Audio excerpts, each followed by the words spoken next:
નમસ્કાર.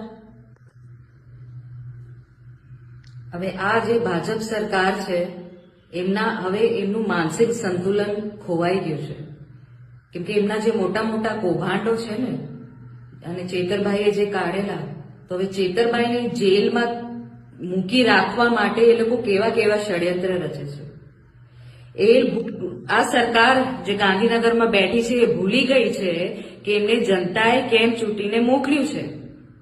એના જનતાના કામો કરે છે, ફક્ત એમને કૌભાંડો કરતા આવડે છે.